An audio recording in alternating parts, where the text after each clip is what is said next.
Hi there. Today I'm going to show you a handy way to figure out what shortcut keys are available on Mac OS.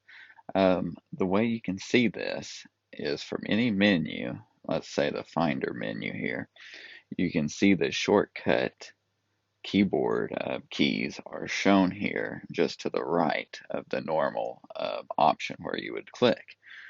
So this here symbol is and these are all on your keyboard too. If you see, this here matches the Option key symbol, and this is the Command key symbol. And this here arrow up symbol is your Shift key.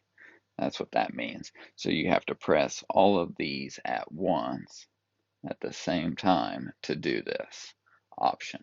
So that's just how all these menus are. You can see all these shortcuts.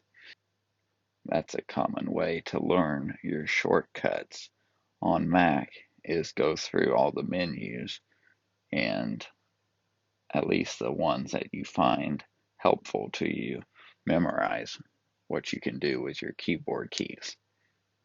I always like to go to where it says Home here from the Go menu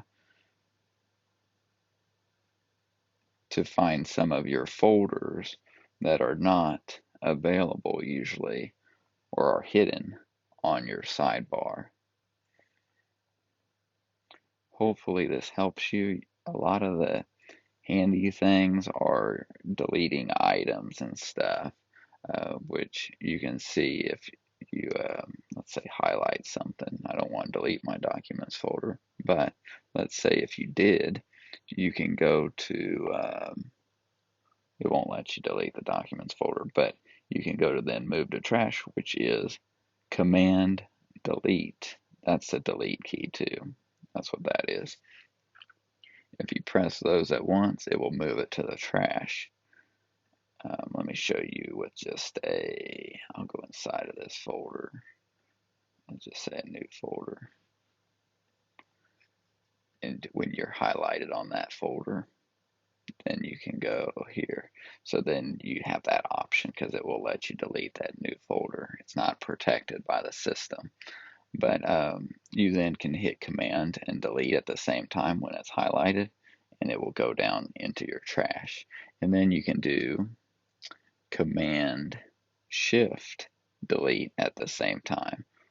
Right here, Shift Command delete to quickly empty your trash. It's just some handy tips, um, just to do stuff a little quicker than doing the clicking on all the menus. So, all right, I hope this helps you guys. Follow this channel for more helpful tips on Mac. Thank you for watching.